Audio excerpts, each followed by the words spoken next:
So, welcome everyone to Carving a New Path. My name is Andrea Hyland. I am the host of this show and the founder of Heal My Voice and the Incubator, an online co working space for women creatives. And I'm also an ancestral lineage healing practitioner. The link to my website is in the show page and the description, and along with all the other links that we may be talking about today with my guest today.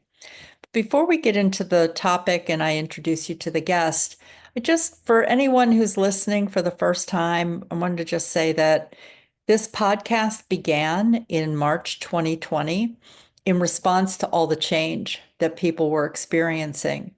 We didn't even know what that change was going to look like, but there was something that I felt I wanted to have guests come onto the show who had listened to their inner voice, who had released things from the past, and who had birthed new ways of being in the world. And even though it's been 5 years, it's like we are still birthing new ways of being in the world. So the show has kind of evolved into talking about a variety of topics, and it all comes down to ideas that you can use to carve a new path for yourself. Okay, so my guest today is Aubrey Remedy, and the topic is healing looks different for everybody, and sometimes that's scary. So, before we begin our conversation, I'm just going to read a few words as a way of introducing Aubrey, and then we'll dive into this rich topic. Hey, Aubrey, just checking. Can you hear the lawn stuff that's going out in the background, or is Zoom filtering it out?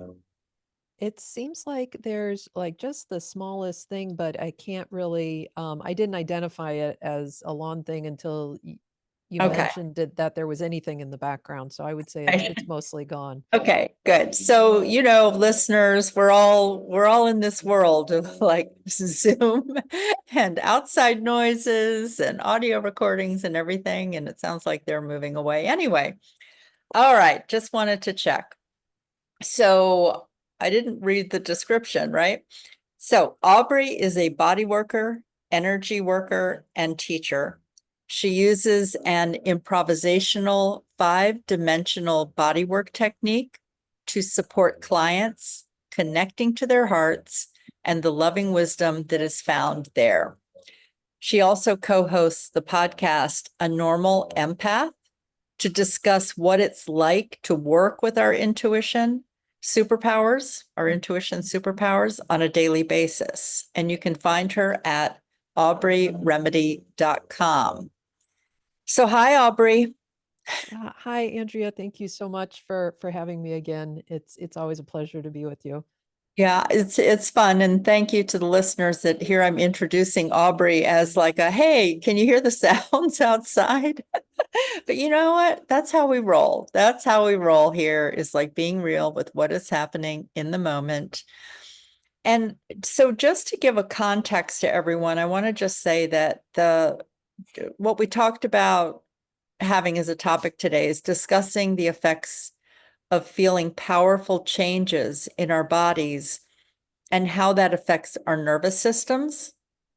So stepping into our power is scary sometimes, but that doesn't mean it's bad.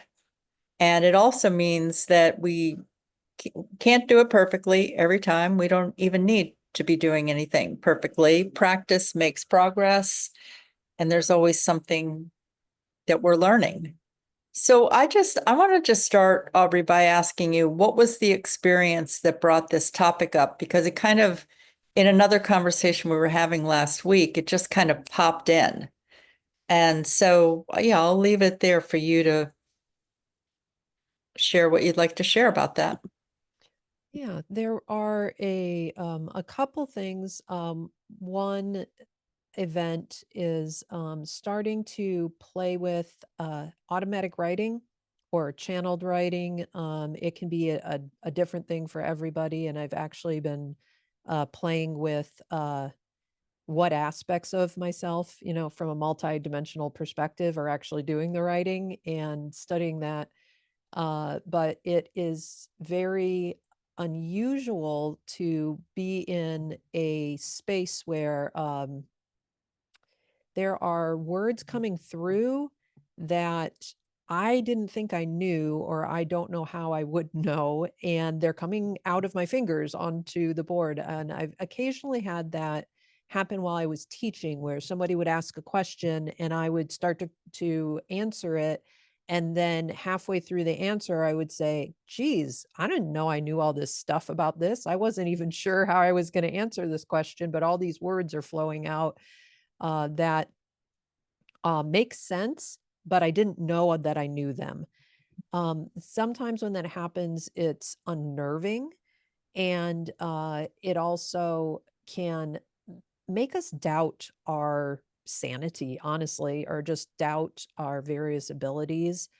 As I've been playing with that, I've been trying to expand into different I guess I would say expand outside of some of my comfort zones. And one of those things was a trip I took recently to Joshua Tree National Park. And that is near Palm Springs, California, which is a very cute little town with a pleasant small airport. And I had a lovely time there. And since I'm from the Pacific Northwest, it was nice to get into the heat and the sun. But it was also different to be in the heat and the sun and try to take care of my body while I did that. I very shortly after I landed there, on the way to get a meal, walked by a place that took aura photos. And I thought, that's exactly what I need to do. And I made an appointment right away for the next morning, and was really impressed with the process and um, how the person melded a what I would call kind of a scientific picture of what my aura looked like with her intuitive reading and her using a pendulum to check my different chakras, and how the experience of what was going on in my chakras was different and didn't make sense to me with what they saw in the picture. I had a lot of blue in my aura photo, but my throat chakra was very closed in, when we did the assessment. And the practitioner was very easily able to explain how that's sometimes because we're pushing everything out, it actually puts pressure on our own throats. So then they lose energy. Um, and she said that's a very normal thing to see when people have a blue aura showing up. And so while I'm analyzing this in my mental mind, I'm going back to experiences from years ago when I had met with other aura readers, and they called my aura golden.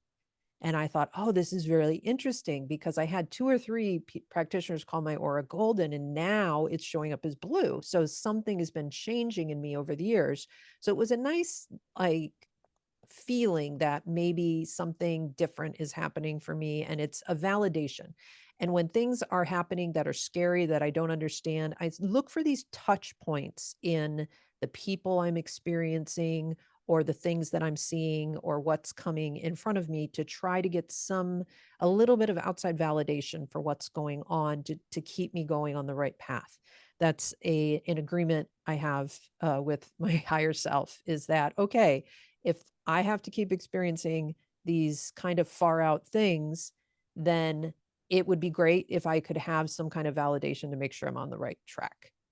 Mhm. So the other thing that I remembered after our reading was that I have had a guide show up that the name for her is just the Blue Lady. And I thought, oh, this is really interesting that a few years ago, this guide that appears as just kind of a blue lady, kind of a mother figure in blue, is coming, and now my aura is appearing blue. This is kind of far out. Um, don't know what that means exactly, but I'm rolling with it.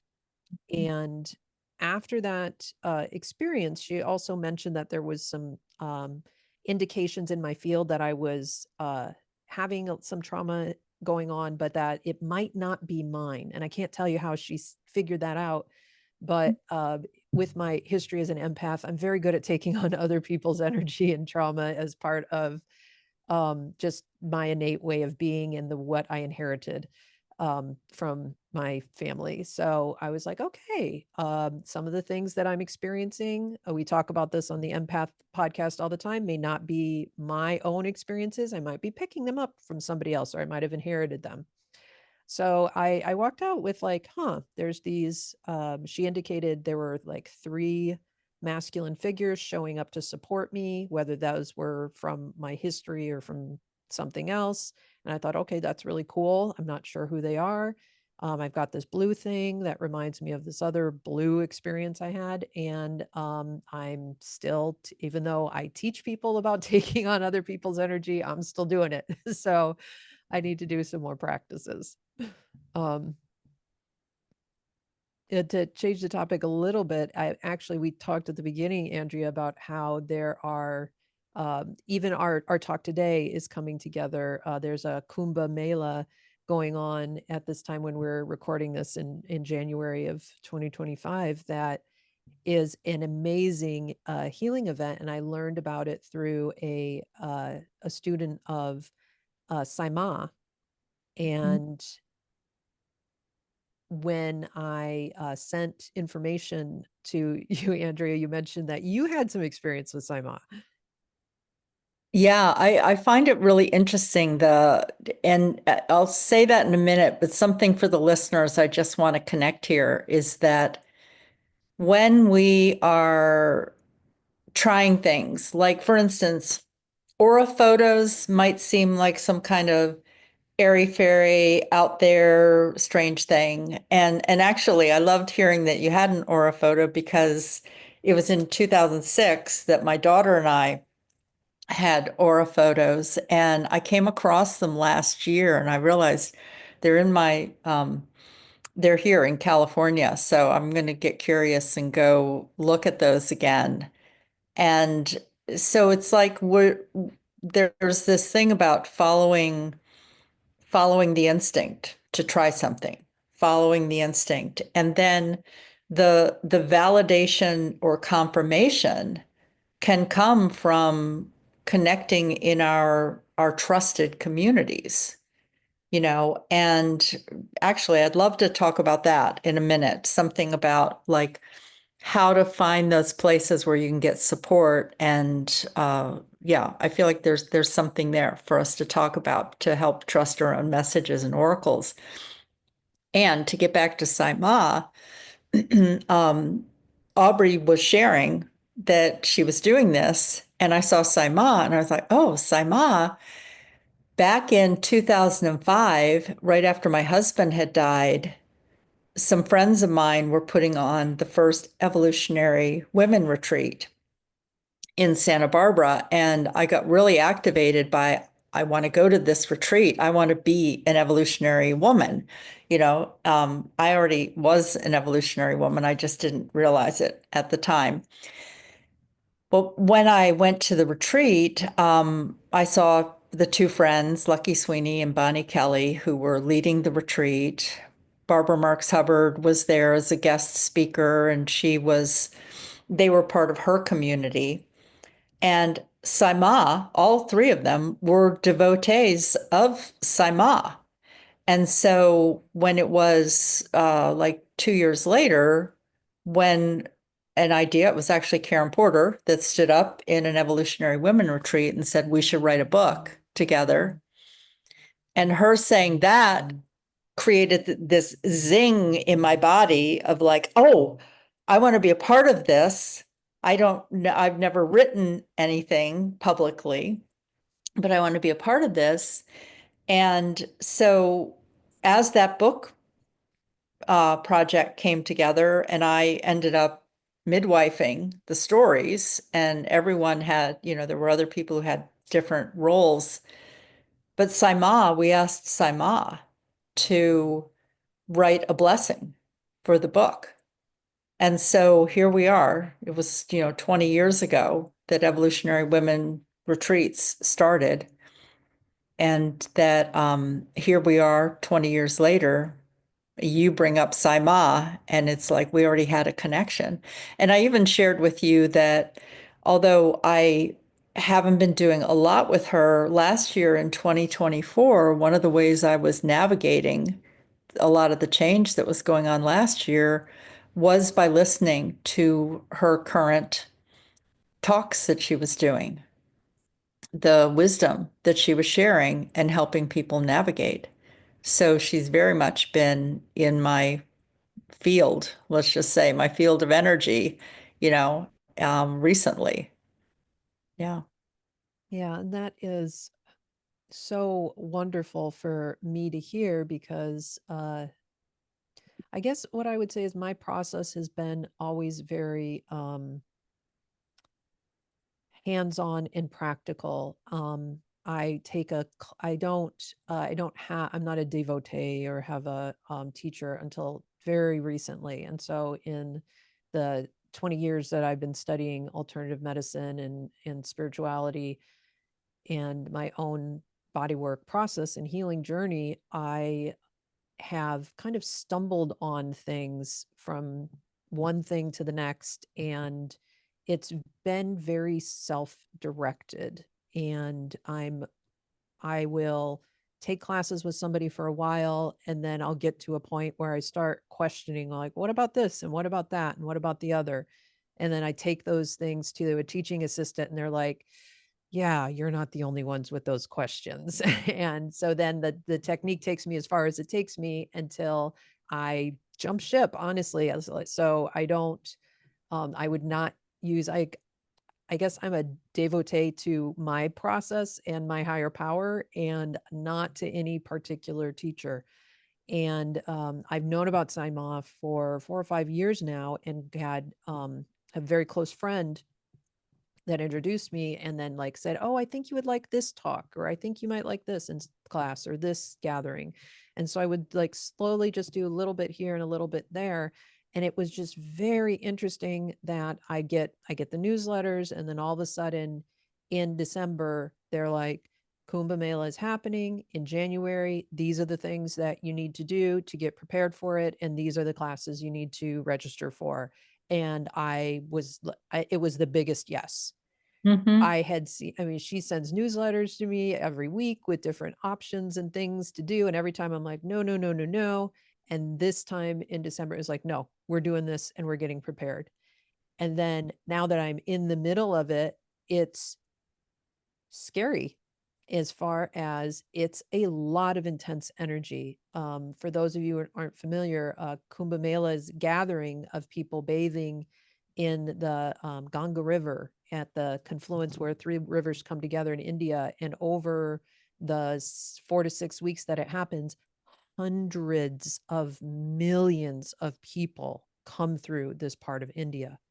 So it's a portal of energy of all these people coming for blessings, all the different lineages of spirituality coming through from different sects of different religious castes in that area. And they're all coming together for blessings and honoring lineages and releasing and purifying anything that no longer comes to them. And this particular one has been building for the 12th cycle of the 12th cycle. So it's 144 years. So it's the grandmother one. Yeah. And it's the effects on my nervous system are very intense. And they're at like every day, I'm like, why am I doing this? This was the dumbest idea. What's going on? And even for and I had even done preparation work with you because there's a lot of ancestor focus because of the lineage work. Yeah. And for this just to come up now today when I'm feeling like I can't do this, I'm going to have to drop. I'm never going to do it well enough. I'm never going to do it the right way. And then say, no, like you wouldn't be here talking on this podcast because I would have, if it wasn't for Simon, these women coming together, I would never written this book and we wouldn't be here right now.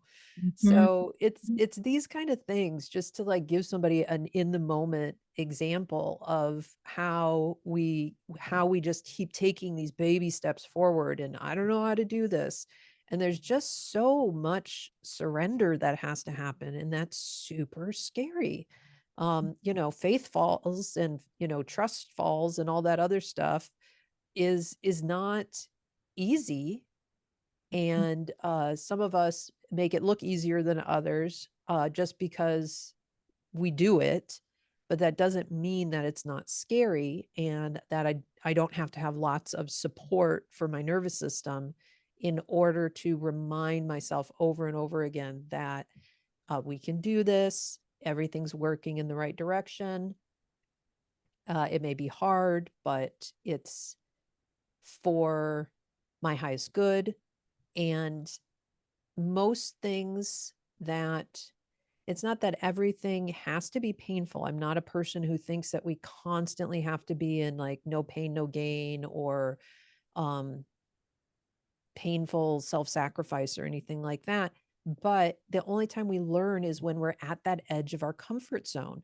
If things are really easy, they're not that memorable and we don't grow from them. In order to get stronger, we have to strain our muscles a little bit, but not strain them so much that we blow ourselves out of the water and then Mhm. injure ourselves, right? So that's that process of that little step forward, step forward. How do we do this?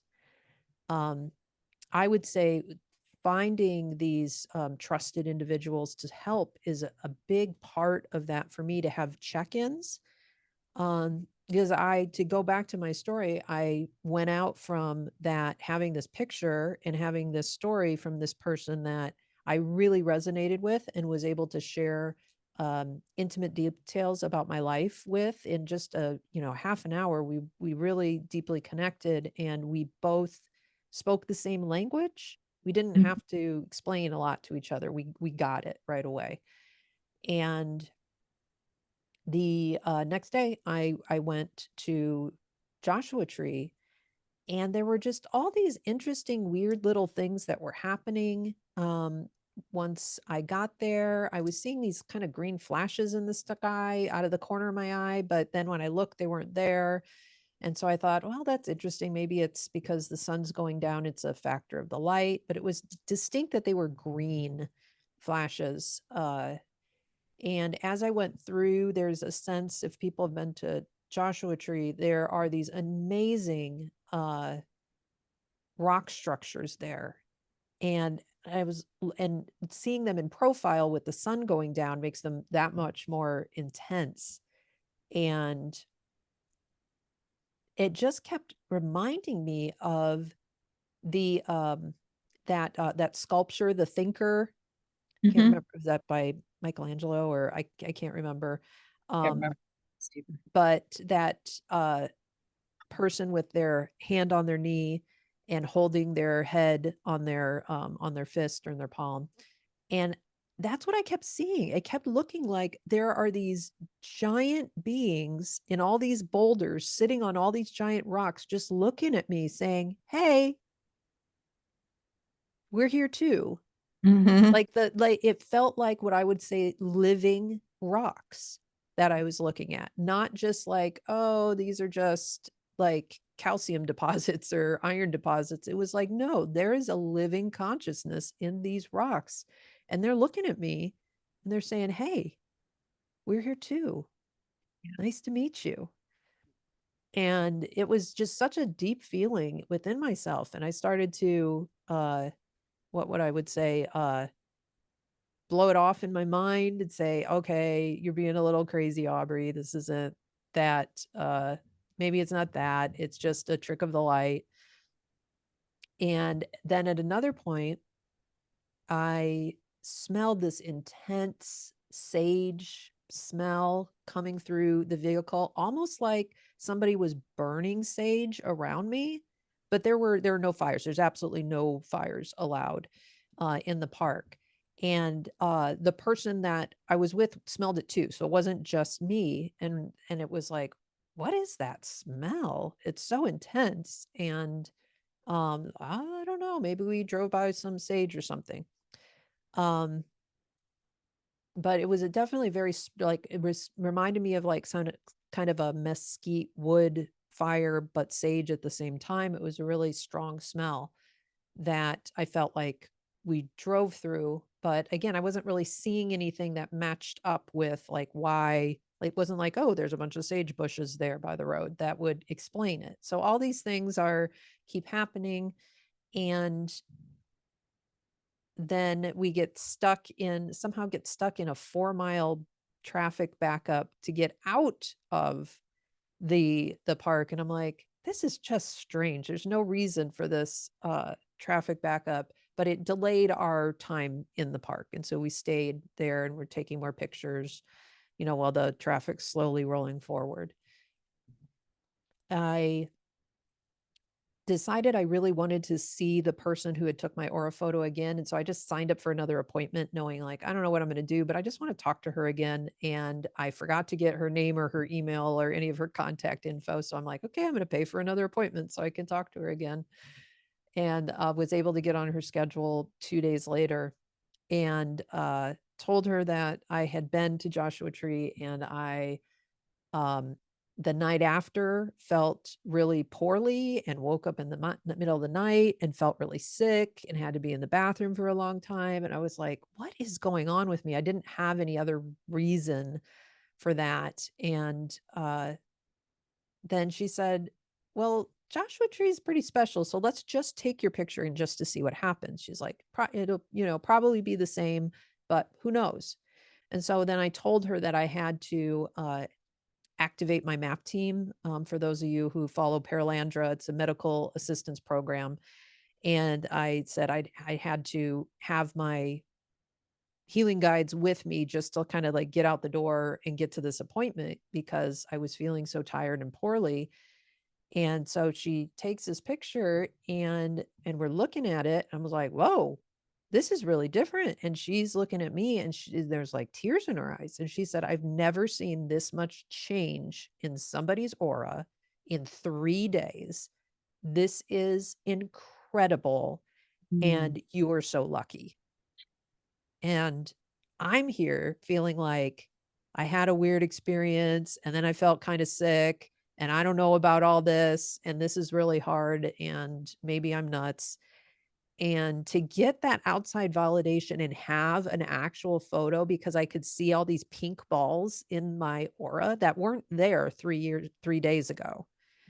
And the trauma field, the green trauma areas were actually moved out from the middle to the edge of my aura. She's like, you're pushing this out. She said, this is incredible. Whatever's going on, keep doing it. This is phenomenal. And all I can think is, and it woke me up and I'm in the bathroom half the night. This is crazy. Um, but I'm pushing out that trauma that doesn't belong to me. And sometimes we have to push that out of the physical body as well as the energetic body. But to have the energetic picture of like, no, you moved this stuff. 3 days later, it's drastically different. And you're this pink is a great show of support of loving energy surrounding you while you're going through this process and just, keep on keeping on. And it was exactly what I needed to know in that moment to keep going. Um, I took it very easy the rest of my time in Palm Springs, and I had considered going back to Joshua Tree, but after that drastic change in my field, I realized that was probably going to be too much for my body to handle and that I should just rest. And so that's what I did. I played cards and put together puzzles and just did some sunning and just rested for the next few days. So I wanted to bring that forward as like we're all going through dramatic changes with these shifts that are happening. The Kumbh Mela healing portal on the planet. When I was there in December in Palm Springs and Joshua Tree, they were just starting their preparations for that. But change is already happening, and our whole planet is being affected by this insanely huge collection of energy. I mean, even if you're strictly a secular person, the quantum field of that many people whose heart fields are expanded The Heart Math Institute has been studying this for years and years. They have scientific readings of what happens when people's heart fields are expanded. These are energetic fields that are measurable. And when they come together, the frequencies that they create are phenomenal, but they're also new to us. So they can be scary. And it's a lot for us to have to go through sometimes, and creating space in our lives and creating, trusted allies to be able to check in with, to say, hey, is this a big day for you too? Are you having a hard time? I found to be invaluable. Yeah, absolutely. You know what? There's so much here, and I've got like so many thoughts and avenues that were coming up as you were talking. So I'm just closing my eyes for a minute to really tune in. A couple things I wanted to share. One is that I remember back in 1986, I went to someone's house who was leading a meditation group. And it was kind of the beginning of getting into that sort of thing, meditation versus prayer in a church or in another kind of environment like that. And I was really open, I was really excited. And as I walked towards the door, front door, and there were people gathering around outside, but I was walking towards it, I saw this 3 foot crystal. And something drew me towards hugging that crystal. And when I hugged it, the feeling I had was it felt like there was an energy of a child inside the crystal. And in some ways, I feel like looking back that it was actually even a reflection of my own inner child coming out that was being reflected in that energy. And it was at a time where I didn't really have people in my life who would, well, let's put it this way. The people who were closest to me at that time would look at that like there was something wrong with me, that I was crazy. And, just to put a big word on it. And so I look back at that time as my intuition was coming online more. I studied how to read tarot cards with someone. I learned about calling on a protective guide before doing any kind of practices with an unseen world. Like that was the beginning of learning about setting boundaries, establishing ritual safety, and all. And it was when I started to find some other people who had had that experience that I began to allow it in more of my private life. I didn't come out as much with it at that time because the world didn't feel safe to do that for me. I didn't have enough support around me. But I had some touchstones. And I want to share, if this is like a brand new idea to a listener, that you are still listening to this and you're like going, what is this? It is no different than like I lost a child. I had a child who died in 1993. And it's no different than finding a group of people who have also lost children and you have a shared experience.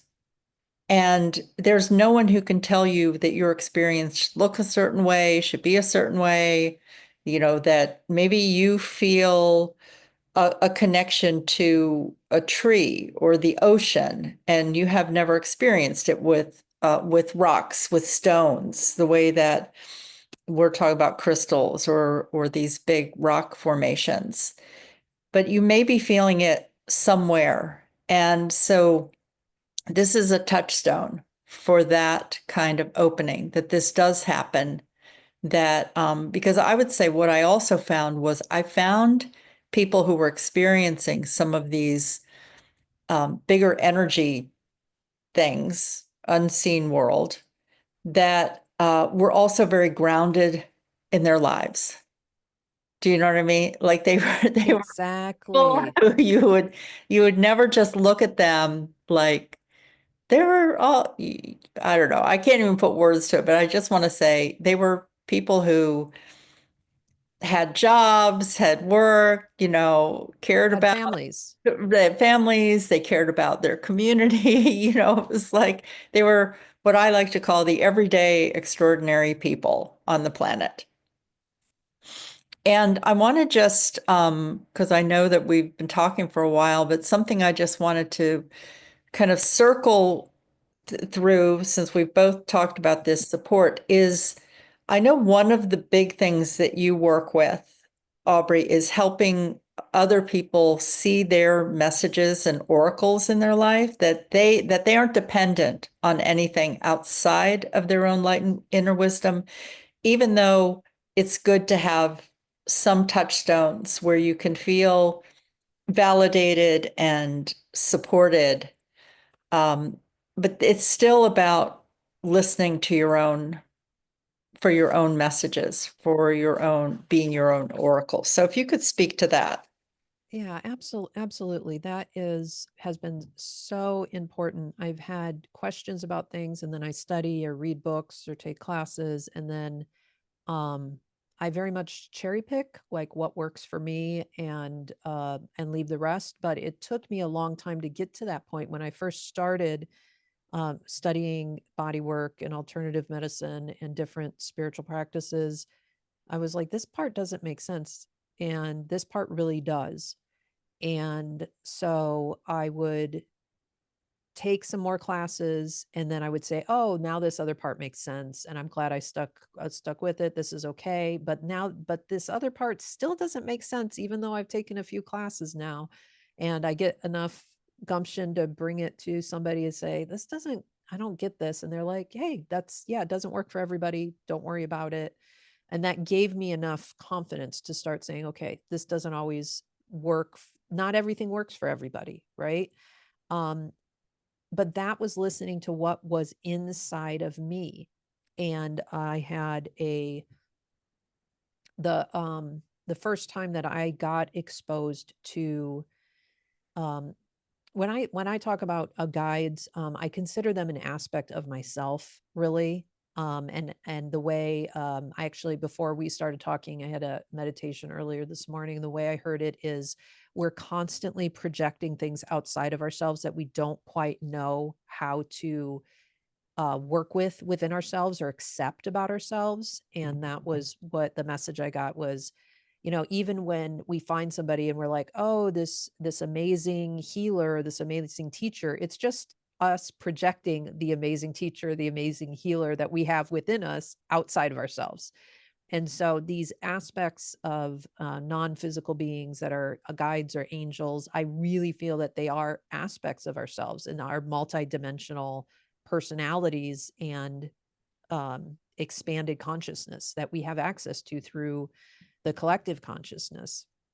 So that's just one way that I think about them, and being able to project this aspect. The first time I was exposed to it, my heart was broken open by the passing of my grandmother. She passed very suddenly in 2005, and I did not know what to do with what was going on. And so I started working with other energy practitioners to try to move forward because of my extraordinarily the broken heart so much that I had chest pain Mhm. after that loss. And the energy shift that created expanded my consciousness to be able to work with get exposed to my first guide that had been with me. And it's such a strange phenomenon to experience that, especially from a place of I was a very skeptical scientific person,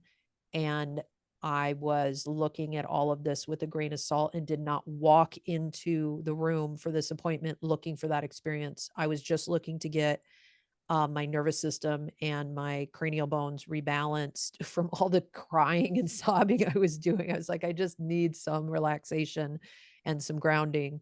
And then as I was getting rebalanced, this like energy popped open, and it was extraordinarily scary. And if it happened to me while I was by myself, I probably would have gone to the hospital and checked myself in.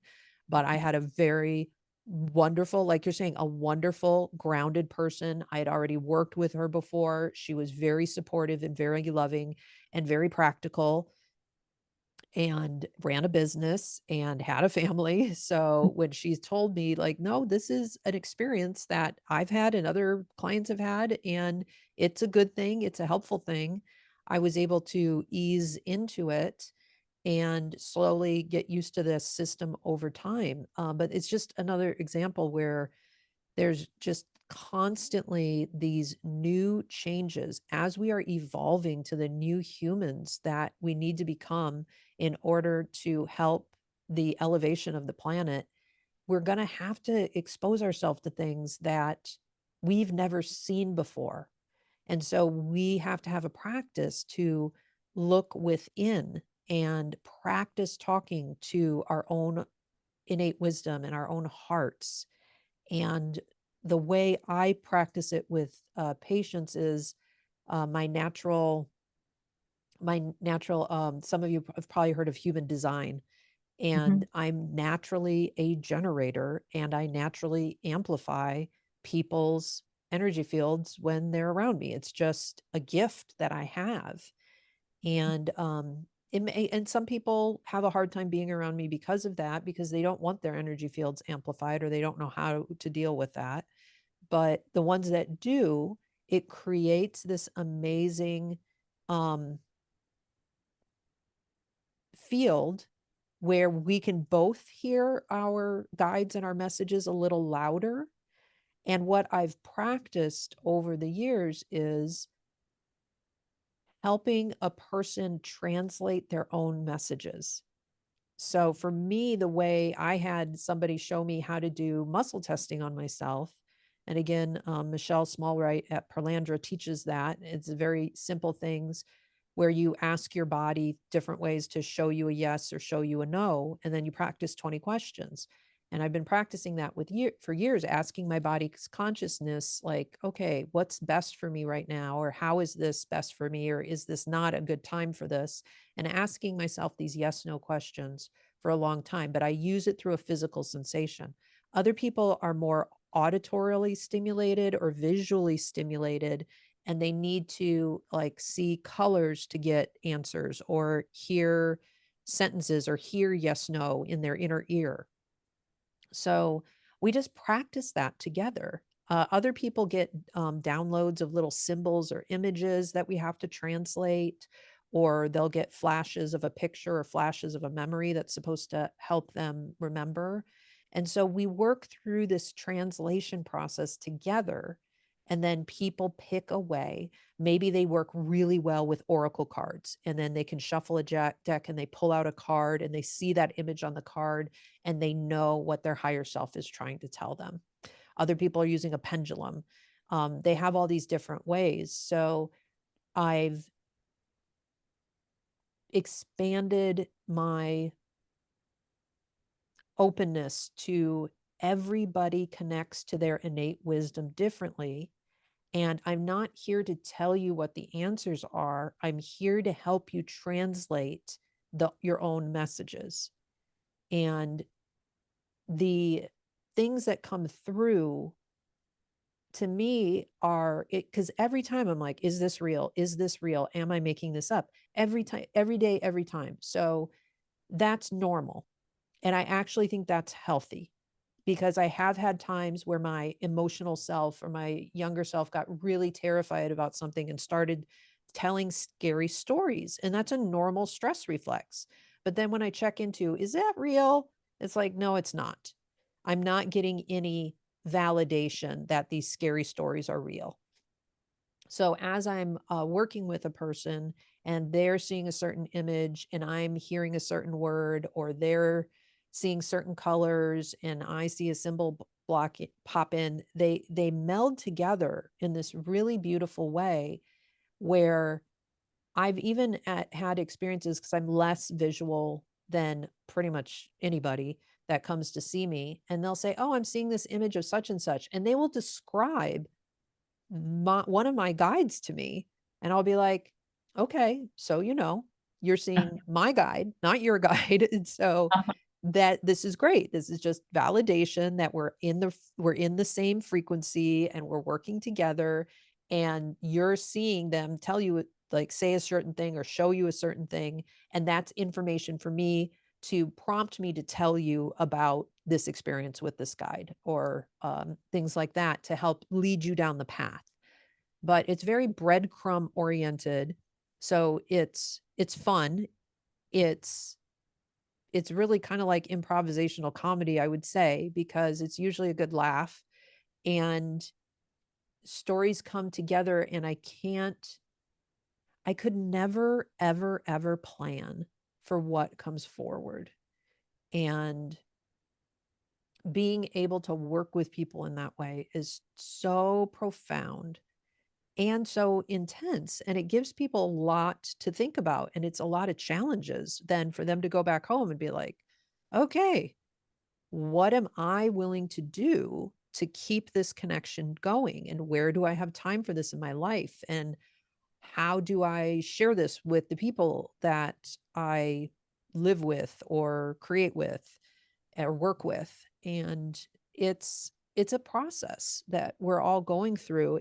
And it's my experience that more as the frequencies on the planet keep changing, more and more of these things are happening, and we need to have more support groups around this information that is coming through. More people are experiencing loved ones who have passed away, visiting them, I would say, for sure.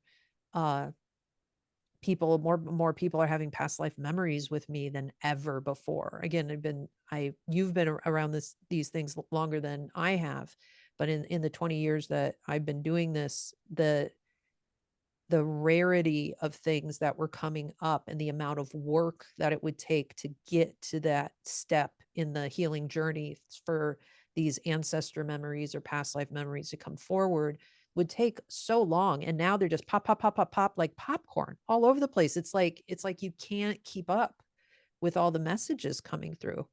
So it is overwhelming, and practicing our self-care and our grounding and our connection to nature, in particular, for me, the connection to nature, the connection to the earth, and the connection to each other has helped me to look in somebody's eyes and be like, yes, we're both having weird experiences and we are both okay. Mhm. Is just been so supportive and profoundly loving to accept all these changes that are happening in everybody and within ourselves. It's a huge act of self-care and self-love. And there are two things I want to highlight for the listener is that words that you used. One is following the breadcrumbs.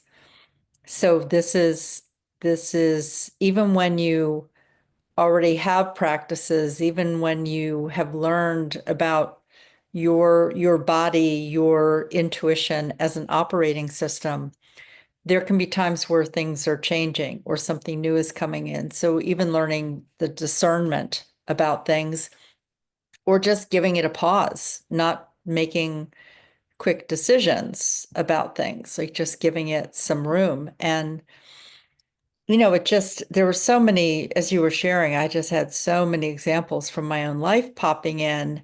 But sometimes in the early parts of, and again, I agree with you, there is an acceleration that's going on. Things that used to take so much longer. I even saw it when I did insight seminars years ago in the 80s, was that they had this one exercise that was called a dinner party.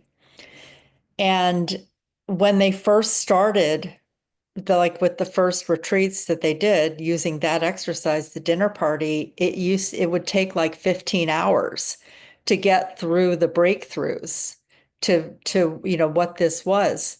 And by the time I took it, which was a few years into it, ours was 3 hours. And a few years later, it was like half an hour to get those breakthroughs. And a breakthrough can be just noticing something about yourself that you didn't realize that was kind of hidden. And then it comes to the top and you say, oh, this is the way I'm functioning in the world. Okay, this is where my block is. This is where I'm stuck. This is where I have negative self-talk, whatever those things are. But I remember how there was this. So I think that there's also a part of us that creates safety for ourselves that we don't even recognize as safety. And for me, it was that I had taken two of those insight seminars and I really wanted to take the next one. And they're just like the first two, everything like popped in, like it was easy, it fit into my schedule. The second one, even my boss had seen so much like something grow that I was growing that he had the company pay for the second one. Like there was so much validation. And then every time I tried to take the third one, something was happening. And there were these blocks. And at some point down the line, I was sitting and meditating one day and I kept saying, what is it? Like, why can't I get to this third one? And my husband had taken the third one like a few months before we got married. And he said to me, you didn't need to take that. He said, because you already had those skills. And he started sharing some of the things that they had learned. And he said, you already live your life that way. And so sometimes we're actually putting up a block because that isn't the next part on our path. And even before you figure out how far to stretch or how far to grow, there can be just a way that your body system, your guidance from within is telling you no, and you're trying to like pound down that door to get to it, you know? So, yeah, so trust that also. Trust I that when the yes. breadcrumbs end, the trail ends, to even pause with that and not try to push it to make it happen. Thank you for that reminder. There is a an aspect of things aren't working out that eventually we have to, yes, stop hitting our head on that and say, wait a minute, maybe this is not in my highest good, actually. And so there is an aspect that um, is definitely, I feel, as we are all again on the planet getting in touch with that feminine aspect of allowing and holding and working around. I was reminded recently, it's like water in a river flows around mountains. It doesn't try to drive through the mountain Right? over and over again. And so sometimes we can get more caught up in the masculine aspect of ourselves, where it's like, I have to do, I have to do, I have to push. And then we get to a point where it's like we're hurting ourselves with our pushing, and we're actually getting involved with something that's not meant for us in this time. And we need to go around the mountain and see what else is there. And I agree with you. Sometimes with these things, it's not until much later that we hear from somebody that, oh, you didn't make it for this thing, you're so lucky, XYZ happened and it was such a mess. And or you would have been so bored, you already knew that stuff. And so um sometimes we get that validation. I occasionally I'll see it on a I'll check in for what's the best way to go to, like, if I can take two different paths to work, well, which is the best way to go? And I go a certain way and I feel like, I don't know why I went this way. And then once I get to my destination, I find out that there was a road closure or something if I had gone the other way. So there are there are aspects to coming into our balance and learning to listen to both sides of ourselves and know when we're not just allowing, but retreating, maybe. And we need to get a little more of that gumption going, and that energy and that power going. And sometimes where we're too forceful with something, and we need to back off and surrender some and allow. And I learned a new cool word, a pendulation. Oh yeah, is a yeah. Explain. pendulation Yeah. where you can like try something and then lean back out of it and feel something and then lean back out of it. So um, there's a lot of small practices that happen through somatic work and meditation and listening to our bodies that can be very powerful for learning how to work with this inner wisdom. Beautiful.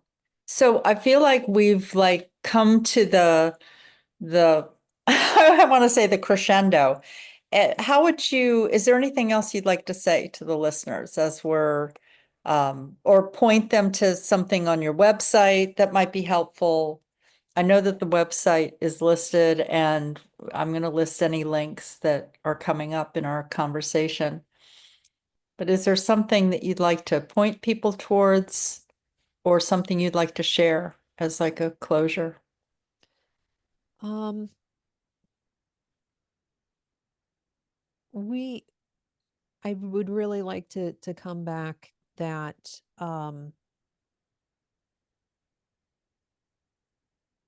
that really it really is our strength that terrifies us a lot. Mhm. And what I feel is happening, at least in my life, is this brightness or this power is not being as hidden as it used to be in the past. It used to be a lot easier for me to hide from it or dissociate from it. And now there's a lot of it.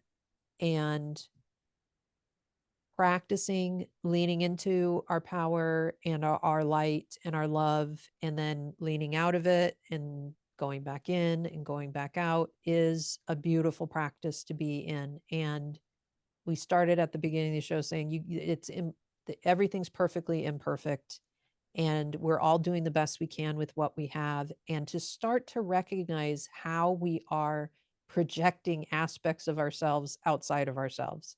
So if somebody looks like, oh, this person is so beautiful and powerful or loving or kind, just say that to yourself. Say, oh, this is an aspect of me that's beautiful and loving and kind, and I can be that. I am that. That is my true self. And the way that I heard it this morning was that these people and these projections outside of ourselves, they're holding the reflection of our light for us. And this is why we want to serve them.